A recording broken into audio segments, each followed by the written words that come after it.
Good morning. Welcome to the First Unitarian Church of Hamilton. We welcome you here in the sanctuary and those who have opted to join us online. Please ensure your phones and electronic devices are in worship mode, but you can use your phones to access our hearing system if you have T-coil. My name is Susan Johnston. My pronouns are she, her, and I'm the service leader this morning. And before we start, I would like to thank all those who have helped create this service. The housing team, part of our social justice umbrella, have invited today's guests from Acorn and helped with the theme to commemorate the National Housing Day. And after the service, they have provided some refreshments for those who want to stay and have some more talk with our people from Acorn. Our music is provided by Rachel Derry, Cindy Carey, and members of our choir. The tech team today is Josh McIntyre and John Elliott. John Carey, sorry. Whatever. Our ushers, Agnes Cunningham and Kira. And our worship assistants, Anne Craig Howarth and Ian Johnston. Whoever you are, whomever you love, wherever you are on your journey of faith or search for meaning, today you are one of us. You are welcome in this house of worship. Our mission is to nurture one another, serve the community, and inspire action to heal the world. Now please settle into the seat for this morning's prelude from the choir.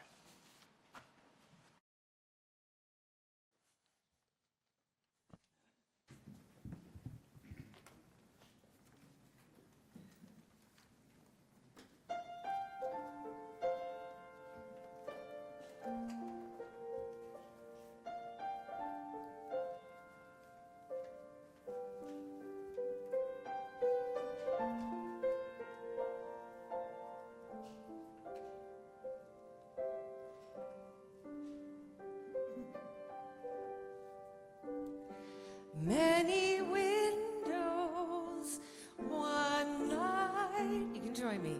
Many waters, one sea. All lifted hearts are free. Many windows, one light, many waters, one sea, all lifted hearts are free.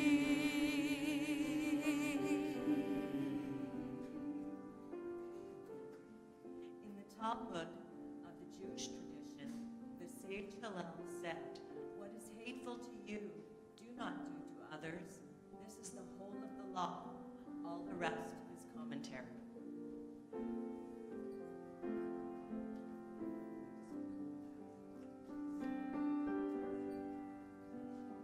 In the Hindu legend of the Mahabharata, divine Krishna declared, "This is the sun."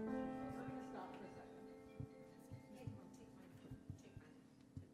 They're going to help you, right? Or we can take the one from back there. Let's take it. Yeah. There is this beautiful lot of cable. Pass it through, please. Oh, it's plugged in. Yeah. There we go. We're wired now. It worked perfectly well before the service, just so. Just take it from their Okay, talking. we are going to start at Just take their talking. Wait. C. Why don't you take it from C? Yeah, where they're talking.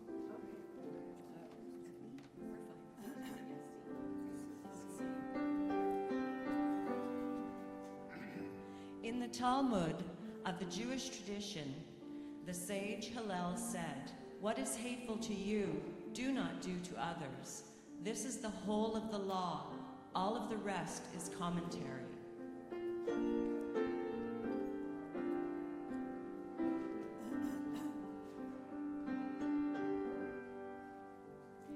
In the Hindu legend of the Mahabharata, the divine Krishna declared, "This is the sum of duty. Do nothing unto others which would cause you pain if done to you. It is written, it is taught, may it be so." Many windows, one light, many waters, one sea, all lifted hearts are free.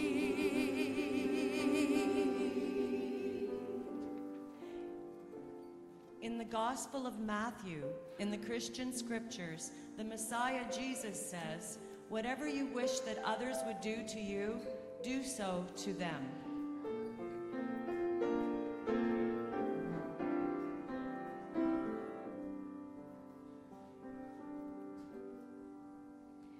In the Buddhist text of the Udanavarga, the student is urged, "Hurt not others in ways that you yourself would find hurtful.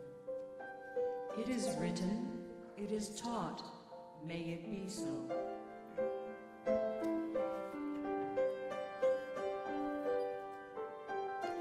Many windows, one light, many waters, one sea, all lifted hearts are free.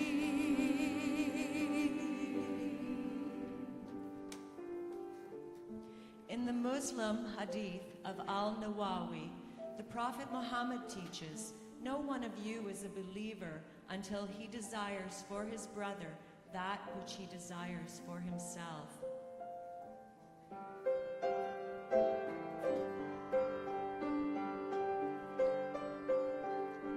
In the Tai Shang treatise of Taoism, the seeker is instructed, "Regard your neighbor's gain as your gain, and your neighbor's loss as your own loss. It is written, it is taught, may it be so."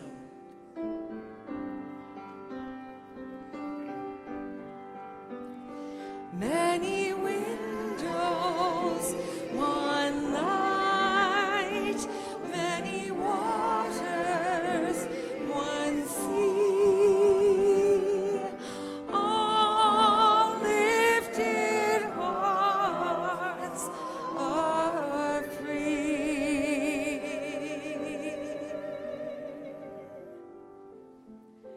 In the ancient wisdom of Shinto, there is a saying, "The heart of the person before you is a mirror. See there your own form."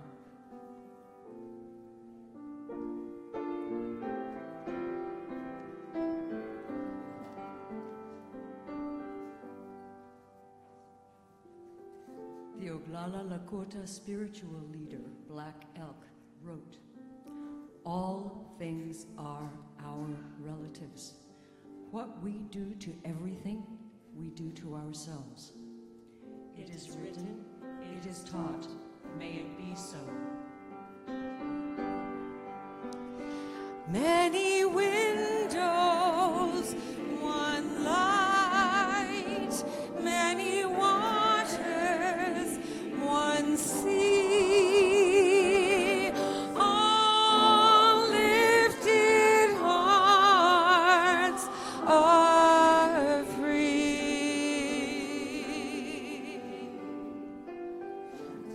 Shalom, Hasiti, Salam, Haiwa,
Thank you. We are not the first people on this land, nor will we be the last. And we acknowledge our connection to the web of all existence, honoring the past and preparing for the future. We live upon traditional territories of Erie, Neutral, Huron-Wendat, Haudenosaunee, and Mississaugas. The stewardship of the original people who lived here preserved this place for our generations. So we seek to be respectful stewards of this place for those who follow. A few words by Albert Schweitzer. At times, our own light goes out, and it is rekindled by a spark from another person. Each of us has cause to think with deep gratitude of those who lit our flame within us. To acknowledge this, we'll light our chalice this morning.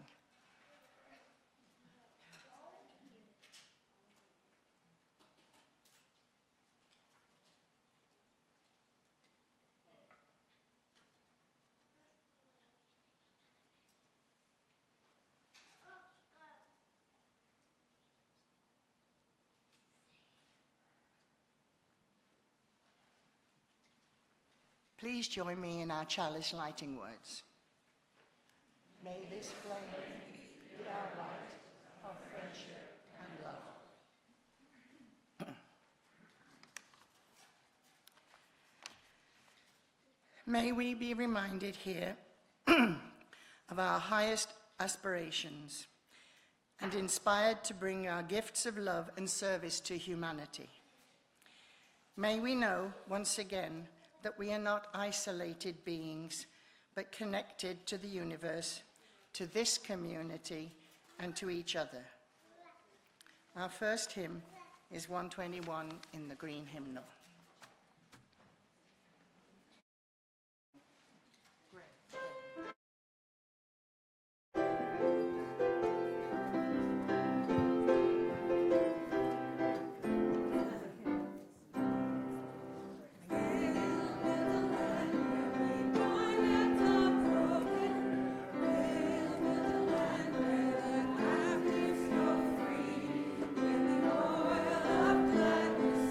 Song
now invite Jenny to come and tell us our story for all ages.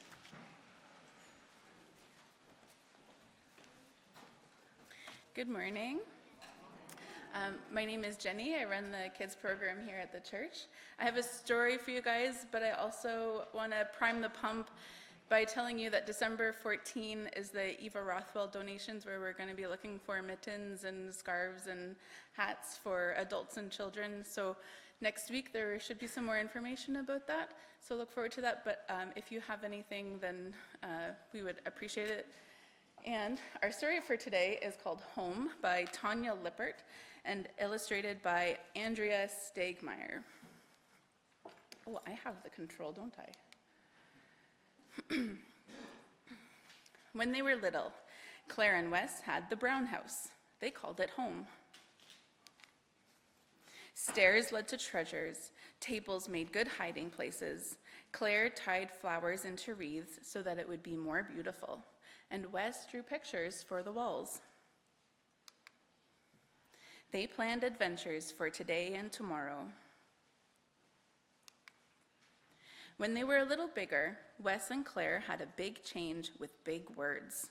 Goodbye, brown house, with nowhere of their own to arrive. Nowhere is a confusing place for a visit from friends. Claire tried to make nowhere beautiful to her. But nowhere kept changing, so Claire stopped trying, and Wes ripped up his pictures. After nowhere, somewhere came, a place to stop and wait. Somewhere was better than nowhere or anywhere. Claire and Wes still planned adventures for today and tomorrow. Wes and Claire imagined their names first on a list. Leaves changed colors. Claire and Wes followed their swirling and twisting to school. Claire played make-believe games with her friends, and Wes raced with his. Both kept the shelter a secret at first. Claire worried her friends would worry. Wes worried his friends would still forget that even though he had no house, he was still Wes. When the nights were lines and strangers. Claire and Wes found comfort where things made sense and where the answers were easy. Even when kids asked about things that made no sense and the answers were hard.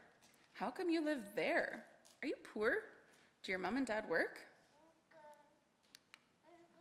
The questions kept Wes and Claire from pretending nothing was lost and helped them remember what would always be with them wherever they were. When they moved into the blue house, Claire and Wes learned that some things never go away, and that what you can count on most is love and each other. Soon, when the time of big change seemed long ago, Wes and Claire danced inside a house, strong, warm, and bright. Claire tied flowers into wreaths. Wes drew pictures for the walls. They planned adventures for today and tomorrow. But they never forgot what it was like to be nowhere, somewhere, or anywhere. I haven't given any notice to you, Rachel, but I'm wondering if we can sing the kids out? Of course. Yeah, thank you. If you know it, join me. If not, it's pretty easy to learn. As you go, may joy surround you. As you go, go in peace. Know our love is with you always. As you go, as you go.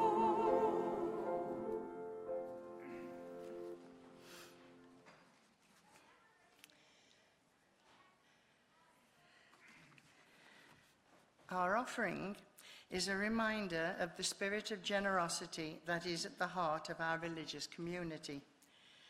When we share our financial resources, we ensure the continued existence of this church. So we will listen to our song singing, "Choose to Bless the World," while we have our offering this morning.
insisting, bind the wounds, work for justice.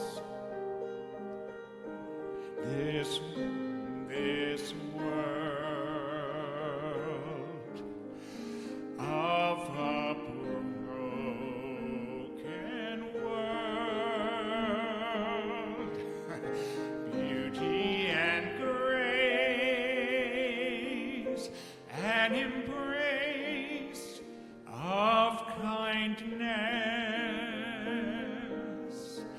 Those who bless the world and those who love the world, this beauty and this rage are drawn to each other, a heritage passed on, a heritage passed on.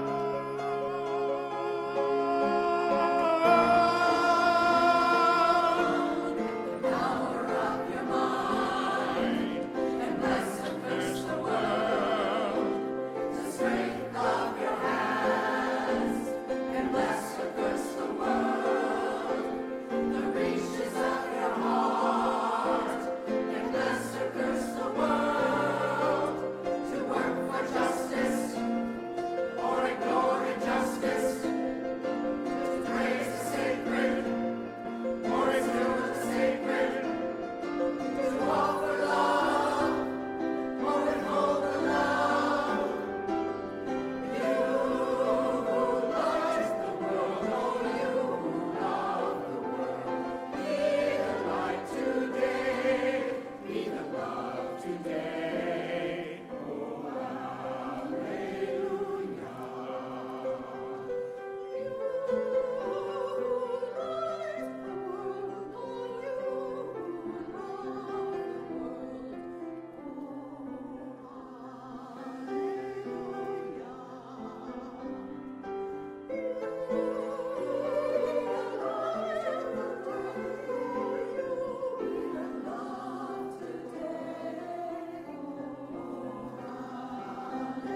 Thank you. That was wonderful. Thank you.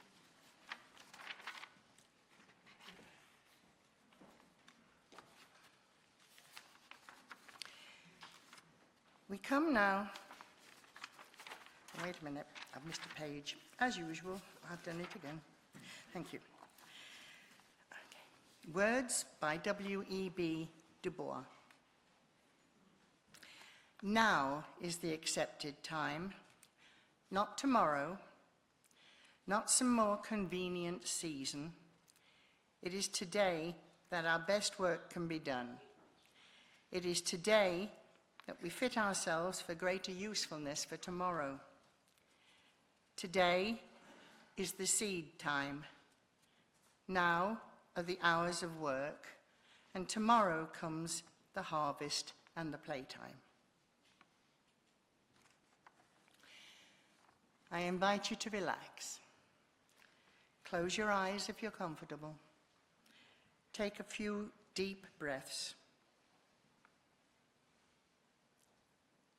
And after a moment, there will be some music. During that music, you are welcome to come up and light a candle for joys, concerns, or gratitudes you might have in your life.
We come now to the time in the service where we affirm the ways that we are connected to life.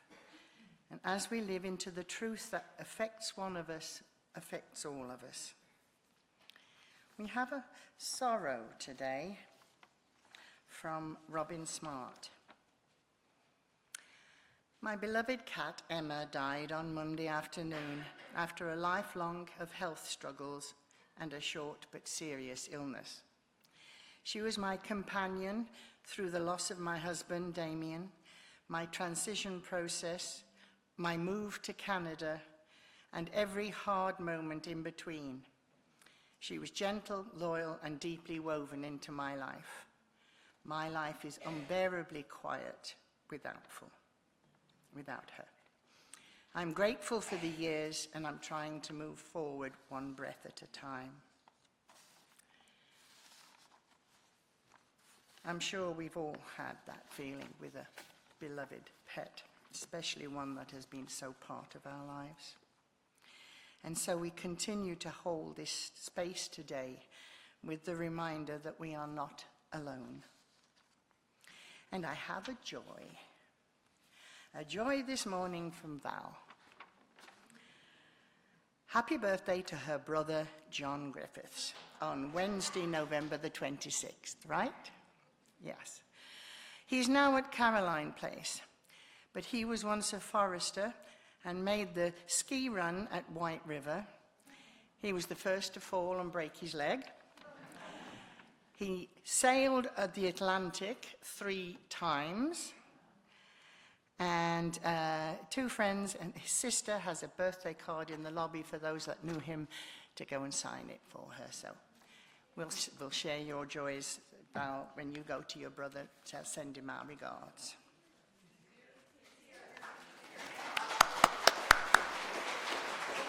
Is he here? Is he here? Is he here? Oh, there he is. He's in the back row there. Happy birthday. Yes, let's sing happy birthday. Happy birthday, dear. Happy birthday to you.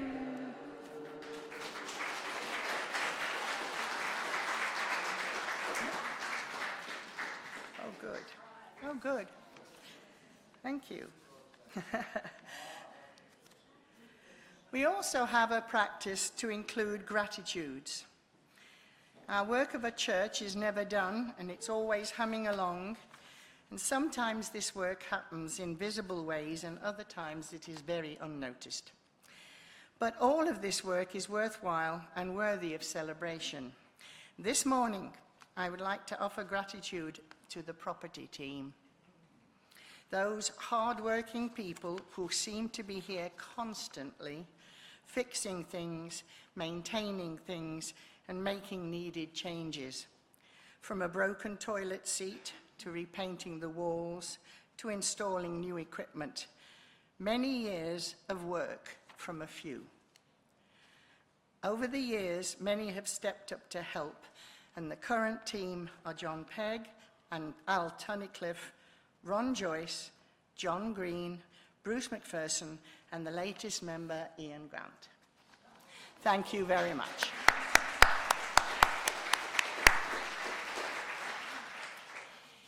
If you have a joy, a sorrow, or a gratitude to share with the larger congregation, you can do so by getting on the link of our church's homepage online, or by writing something in the binder on that desk at the side of the church.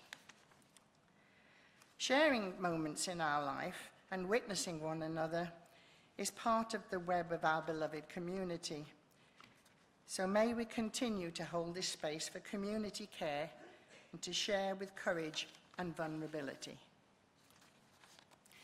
Now, our guests this morning are from Acorn, and they have said they're going to explain a little bit about that.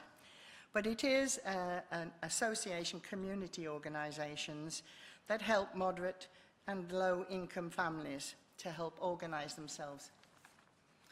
And the tenants at the moment are having a rather bad Me Too moment. They're indignant over the combination of the Ontario government's ongoing cutting of rent control since 2018. the lack of suitable options affordable for middle and low-income people, soaring rents, gentrification of previously affordable, livable walk-around neighbourhoods, and the claims by the two levels of government, provincial and federal, that they cannot afford to invest in mixed-income co-ops and non-profit housing, just to name a few reasons why.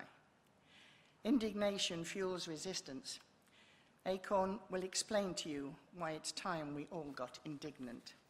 I would now like to call upon Mark and Miranda first. You can. Amanda. Is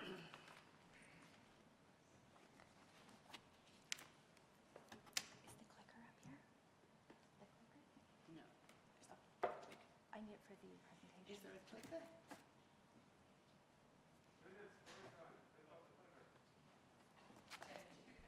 No, Jenny put hers in her pocket.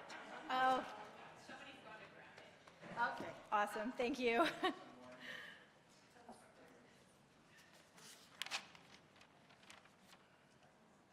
guess I should put my glasses on.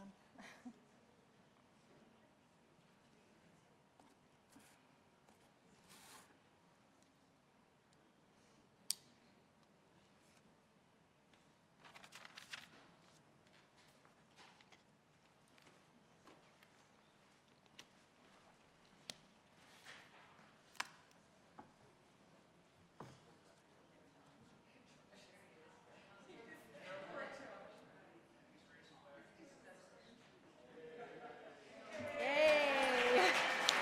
Thank you. Is it on? Okay. Thank you so much. Okay. Hi, everyone. Good morning. Morning. I would really like to start by thanking First Unitarian for inviting myself and Mark, our co-chair, to speak here today.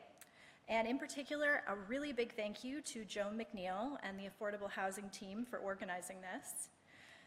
First Unitarian has been a longtime ally with Acorn, and we are so incredibly grateful for your support. We're very excited to have the opportunity to participate in your service here today. Oh, that's at the wrong spot.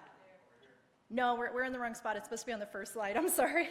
This is halfway through. Okay, there we go. We're in the right spot now.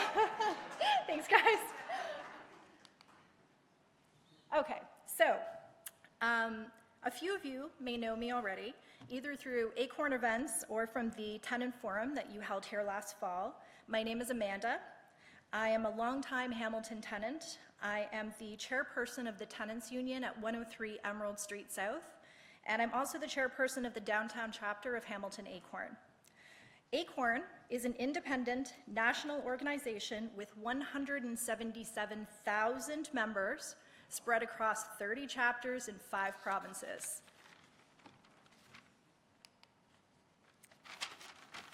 We organize in low and moderate income neighborhoods to fight for social and economic justice, using methods like canvassing, petitions, and peaceful live action events.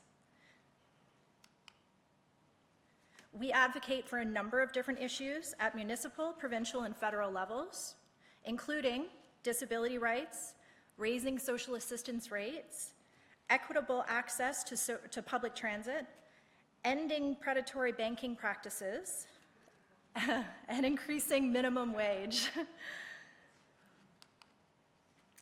However, we're probably best known for our work to improve access to affordable housing and protecting tenants' rights. And that's how I came to be here today. I got involved with Acorn in the fall of 2024 when my building was purchased by a real estate investment company. Within a week, they had issued N13 eviction notices to every tenant in my building. N13 evictions, commonly called rent evictions, occur when a landlord claims that they need to evict a tenant so that they can renovate their unit. This type of eviction is typically used to remove long-term, rent-controlled tenants so that the landlord can re-rent the unit at a much higher amount. These evictions are about greed, not need. My neighbors and myself were terrified when we were served our eviction notices. Fortunately, we had already heard of Acorn, and we contacted them immediately. Acorn helped us to create our own tenant union. They explained how to navigate the complex landlord-tenant board hearing process, and they connected us with legal representation through the Hamilton Legal Clinic. Acorn was our lifeline, and we spent the next 6 months fighting to save our homes. We held countless meetings. We shared our story with the media, and we held 2 live actions, which some members of this congregation attended, and thank you so very much for that. In March of 2025, we won our case. Yay! The Landlord-Tenant Board determined that our landlord was acting in bad faith and that we could stay in our homes. We were so incredibly grateful, but we'd already endured months of stress, intimidation, and uncertainty leading up to our victory. Many of our tenants work full-time jobs and found it impossible to balance that with the threat of eviction. Others have young children who they feared would have to change schools if they were evicted. And yet others are seniors who have lived in their homes for over 40 years. Many experience serious health issues due to the stress, including my own next-door neighbor. He is in his 70s, and 1 month before our LTB hearing, he suffered a massive heart attack requiring a quadruple bypass. He survived, but it's not hyperbole to say that the rent eviction almost killed him. Nevertheless, making sure I haven't skipped a slide here. There we go. Nevertheless, this was a big win, both for the tenants of 103 Emerald and for Hamilton Acorn. And we've had a number of other big wins at the local level over the past few years. Acorn worked with community stakeholders and city staff to create Hamilton's anti-renoviction bylaw, officially called the Renovation License and Relocation Bylaw. Passed in January of 2024 and implemented January 2025, it was the first of its kind in Ontario, and it remains the most robust and comprehensive. It requires landlords to attain a license for every unit they plan to renovict. Yeah. It's great. It also obligates them to find comparable accommodations for all displaced tenants for the duration of the renovations or to provide fair compensation. Yes. Additionally, tenants are guaranteed the opportunity to move back into their units when renovations are completed. Failure to follow this bylaw will result in stiff fines for landlords. Yes.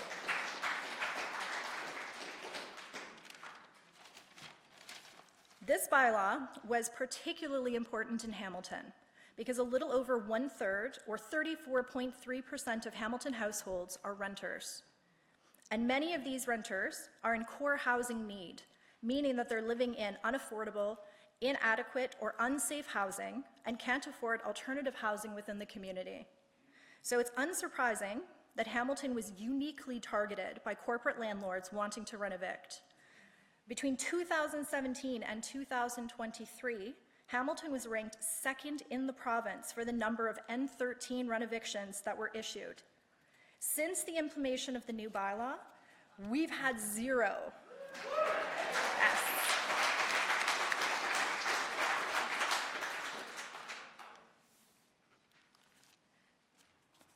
We've also worked with the city to develop the Safe Apartment Buildings Bylaw program, which takes effect in January of 2026. Landlords must now register their buildings so they can be inspected for maintenance and repair issues, pest control, yeah, building safety and security, and to ensure that vital services like water and heat are not disrupted. Yes. While the anti-rent-eviction bylaw helps tenants to stay in their homes, the Safe Apartment Buildings Bylaw complements this by making sure that those homes are safe, clean, and secure. I'm pointing it the wrong way. Additionally, Hamilton now offers the Tenant Support Program in partnership with the Hamilton Legal Clinic and Hamilton Housing Help Center. It offers support and guidance for tenants who are facing challenges like evictions or above-guideline rent increases. It consists of 4 pillars. The first is the Tenant Defense Program, which provides funding to the Hamilton Legal Clinic, allowing them to support approximately 200 tenant cases per year. The second is tenant organizing and capacity building. This team focuses on supporting tenants so that they can exercise their rights. The third is tenant education, which offers information about various tenant support programs available in Hamilton, tenants' rights, and the responsibility of landlords. The fourth and final pillar is a community research table that gathers input from the community, including tenants. This information is then used to identify gaps in the system. My own building utilized the tenant support program during a renoviction, and I credit it with our victory. It's also proven successful at many other Hamilton buildings, and most recently in organizing tenants at 121 Melvin Avenue.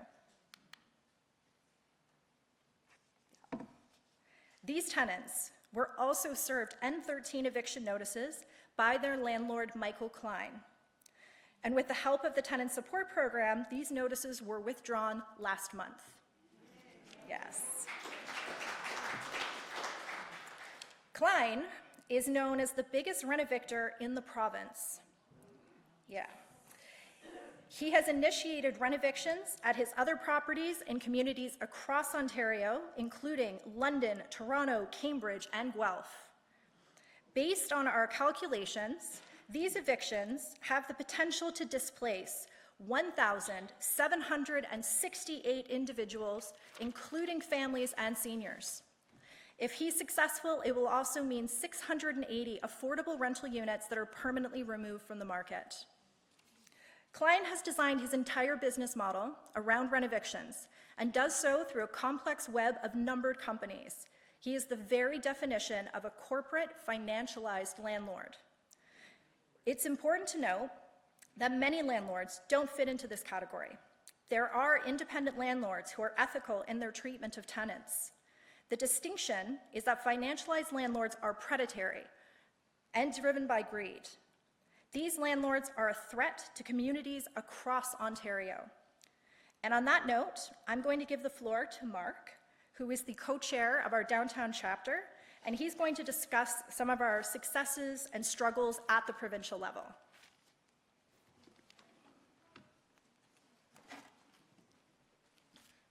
Thank you, Madam Chair. So, Acorn has definitely had some successes, and for those we are very grateful. Since 2004, we have won several important victories, including payday lending legislation, raising the minimum wage, housing rights bylaws across the country, affordable internet programs, disability rights, and more. And we plan to win our current fight against Doug Ford and his attacks on tenants too. You see, our Premier, Doug Ford, announced on October 23rd, along with Housing Minister Rob Flack and Attorney General Doug Downey, that a new set of proposed changes to the Landlord and Tenants Board would strip away key tenant protections, fast-track evictions, and open the door to ending rent control as we know it in Ontario. Absolutely, absolutely. So let's go over some of those proposed changes. It is good news. We do have good news here in that Doug Ford backtracked almost immediately on fixed-term leases, but there are other proposals in Bill 60 that are devastating for renters. And it's important to note that while they removed the idea of ending fixed-term leases, they only said that now is not the right time. They did not commit to permanently putting this in place. So, what are fixed-term leases, first of all? They are the end of rent control. The most dangerous proposal of all was a move toward fixed-term leases, where the lease simply ends after the set term, rather than automatically renewing month to month. This is a backdoor to end rent control, and that means landlords won't need a legal reason to evict tenants. They can simply not renew your lease. Tenants would also be forced to move if they didn't agree or likely couldn't afford the new rent, since there would be no limit on rent increases if the landlord does choose to renew.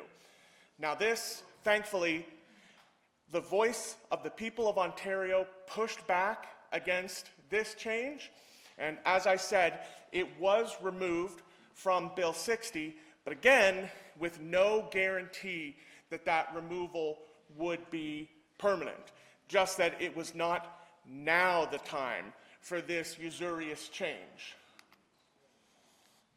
Similarly, so he backtracked on those fixed-term leases because there was a huge public outcry led by Acorn and other tenant groups, including YSW, ACTO, No Dem Evictions, and others. The housing minister tweeted that now is not the time to explore these changes. This announcement only came after 25,000 emails were generated to the Ontario government through Acorn's online petition. But now is not the time does not mean never.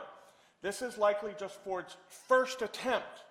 We must be prepared to defend rent control again in the future. So Ford put forward that landlords are too fearful to enter the market. Changes will unlock tens of thousands, if not hundreds of thousands, of new units. And there is no data to support this view. According to Acorn, if you add up all the vacant units in Toronto, Hamilton, Ottawa, and Peel, the four most populated areas in the province, there would be at most 17,800 vacant units. However, why those units are vacant is not stated. For example, in Ottawa, 42% were exempt from the vacant unit tax due to an acceptable reason for being empty. Applying this percentage to the 17,000 units only leaves us with approximately 7,500 units added. Furthermore, Doug Ford says that less rent control means more housing supply and lower rents. I don't think so. Let's not forget that this was the same argument Doug Ford made in 2018 when he removed rent control on new apartments built after 2018. So, has the housing supply gone up since 2018? Have rents gone down since 2018? So if we apply this logic, that doesn't make much sense, folks. As of 2024, there were 80,000 homeless people in Ontario, and that is a 25% increase just since 2022. So imagine what it was like, imagine how those numbers have grown since 2018, and how they will continue to grow if rent control is ended. Ford says, evergreen leases that just go on and on with no end in sight may not be appropriate. These evergreen leases are code for security of tenure. It means that under the current system, tenants cannot be evicted without a legal reason. Landlord wants to move in, landlord wants to do major renovations, but let's be clear, because of Ontario's weak rent control laws, landlords are already able to evict good, long-term tenants to jack up rents. Many cities, because of Acorn and Allies organizing, have brought in protections against rent evictions and other predatory landlord tactics. But these protections will be useless if landlords can just wait out the lease and evict you for no reason. You heard I and my esteemed chair say that we achieved great successes in pushing back against rent evictions here in Hamilton. Well, that's good for us here in Hamilton, but that is not the case elsewhere in Ontario. We have the strongest rent eviction bylaws in the province, but that means that many others are not lucky enough to enjoy the safeties that we have earned. Finally, more tenant turnover leads to higher rents. For example, the CMHC found that in the GTA, units where tenants turned over were 31% more expensive than units where tenants did not change. This is not, Bill 60 is not about increasing housing supply. This is about bigger profits for Ford's landlord buddies.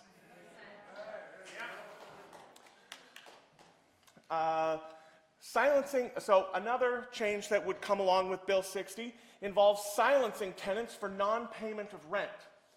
Tenants would no longer be able to raise new issues like disrepair that impacts tenants' health and safety, landlord harassment, or repeated AGIs in non-payment rent cases if they miss the strict LTB deadlines. And let's be clear, when I'm saying non-payment of rent, I don't mean someone who has stopped paying their rent. I mean someone whose rent can be as little as $1 short or a day late. Because this is the kind of thing that can happen to anybody, literally anybody. If the rent number changes at a normal amount at the end of the year, there can be a mismatch in the auto deposits that are set up by tenants.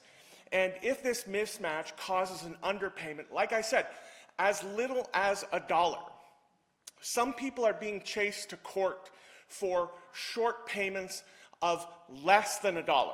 30 cents, you said, in your building? Yes. And previously, this non-payment is something that would have to go on for an extended period before it could be raised to the Landlord and Tenants Board. But one of the things that they want to do is redefine late payment. The government is looking to define what counts as late payment, opening the door for landlords to start eviction processes if a tenant is just 1 day late on rent. Now, once upon a time, if there was some issue with your rent, a day, a week, you'd go to your landlord and you'd say, listen, something happened, banking error, you know, whatever. This is an understanding that could be worked out in person. But once they change the law to say that a late payment is as little as a day late, then that opens the door for corporate, financialized, high-volume landlords to evict anyone they wish for, again, as minor as a day, as little as $1 or less, just so that they can have the excuse of jacking up the rent for the next tenant who comes along looking for that same unit. They also want to make it harder to challenge N11s, or voluntary evictions. Sometimes landlords will come to tenants because they're looking to get them out of that unit, and they'll offer them an N11, a so-called voluntary eviction. Oftentimes, tenants, maybe who have language barriers, maybe who are seniors, maybe who are newcomers, they don't understand their rights, and they sign thinking that they have to, that they do not have an option to challenge an N11. And so this would make it much harder for those people to redress their rights after the fact. Let's see, unfair decisions, enforcement officers. They want to add more enforcement officers so that they can evict more people faster, as if what we need is more cops kicking people out of homes and not more staff helping people with issues and problems.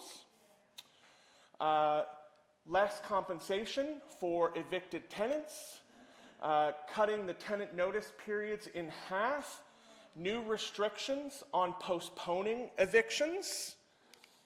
So let's get to what we can do about all of that stuff. What we can do is we had an action at Queen's Park on the day of the notice, October 23rd. Acorn had a province-wide Zoom call on October 28th that generated over 500 people showing up to learn about the issue and to register their dissatisfaction with Doug Ford's proposed Bill 60. We had a phone zap on November 13th where we encouraged people to call Doug Ford's office, leave a message, as well as the housing minister and the attorney general. And we were also canvassing in PC neighborhoods as of November 14th to encourage people to get the word out to their MPs, PPs. We had a day of action on Halloween where we went out in costume to protest against the Bill 60 at Monica Ciorella's office. And as such, the main message is we must keep organizing. We must commit, we must get the provincial government to commit to never bringing in fixed-term leases, to close existing rent control loopholes, to strengthen rent control through vacancy control, withdraw harmful eviction measures in Bill 60, and restore in-person hearings and reduce tenant wait times, which are often 2 to 3 times longer for tenants than they are for landlords. So what we encourage people to do is to share Acorn's online action. We've already had 25,000 people send letters to Ford, Flack, and Downey, Minister of Housing and the AG, and we'll post that. You can call your MPP and demand that they oppose Bill 60. You can support your local Acorn chapter by helping with outreach, flyering, door knocking, social media, and keeping your ears open for future events. Now, the reason why we have to push to oppose Bill 60 at this particular moment is because tomorrow, Monday, it will most likely come to a vote. And as we know, the PCs currently have a majority in our Ontario legislature. And that means that it will most likely pass, despite our best efforts. We encourage people to continue registering their displeasure with Doug Ford and the provincial government. And we, from Acorn, will be in the gallery tomorrow when that vote takes place. And we go there knowing that the result of that vote is likely foregone. But, as Paul said in the book of Galatians, we must not grow weary in doing good. Bearing witness is a part of the work that we do, and the work will continue long after tomorrow's vote is cast. So if you're interested in helping out Acorn or just hearing about the work that we've done, there's our phone number, there's our website, there's our email address. All of your emails to that address will be answered directly by Olivia, our excellent organizer. And truly, I tell you all, just as you have done unto the least of my brothers, so too have you done unto me.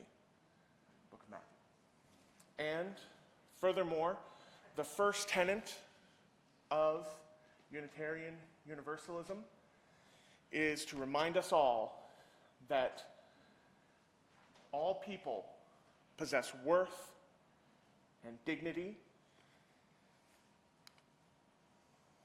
Thank you very much. My name has been Mark, and I'm co-chair.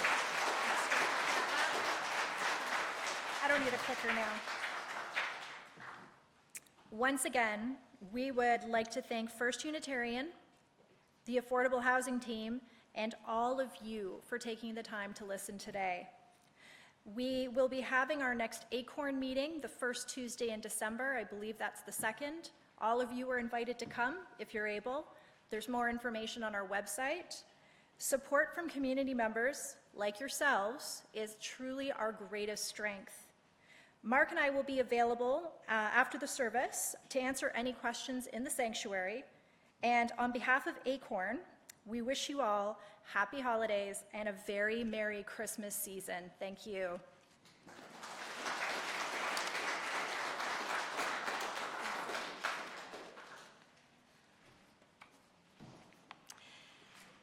Thank you very much. And as you have just been told, they will be staying behind afterwards. And the housing team have some soup and some fruit. So if you want to stay and have a chat, please come back, get your coffee, and come back and see them afterwards. People say, what's the sense of our small effort? They cannot see that we must lay one brick at a time, take one step at a time. A pebble cast into the pond today causes ripples in all directions. Each one of our thoughts, words, and deeds are like that. No one has the right to sit down and feel hopeless. There's too much work to do.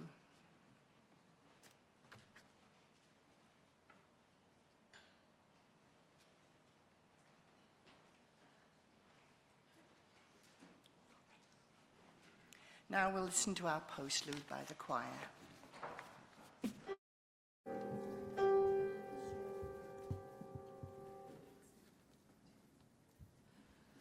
We resist, we refuse to let hatred in.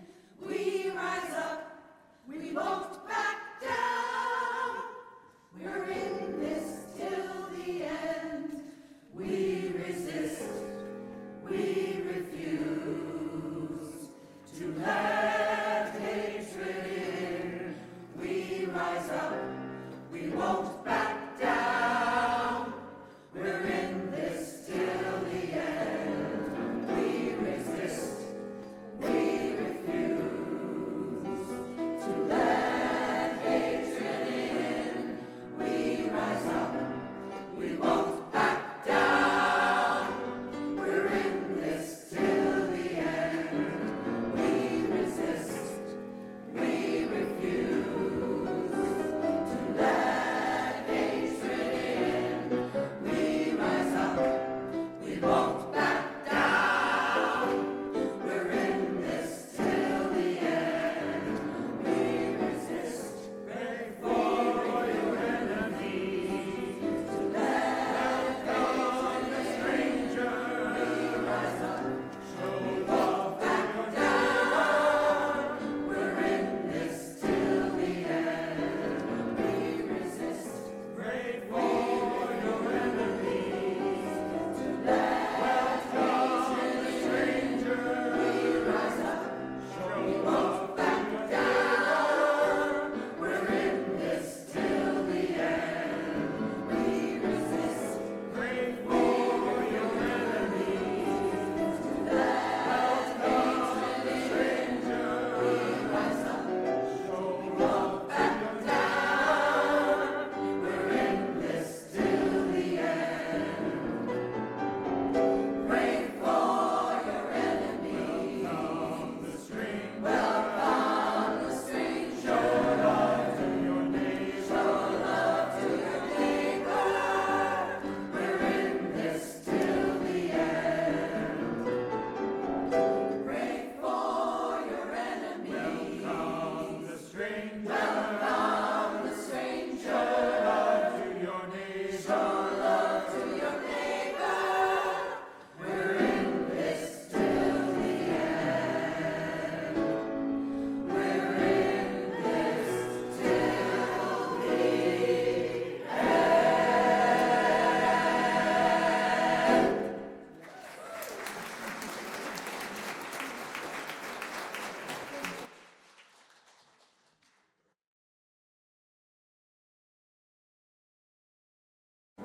Thank you.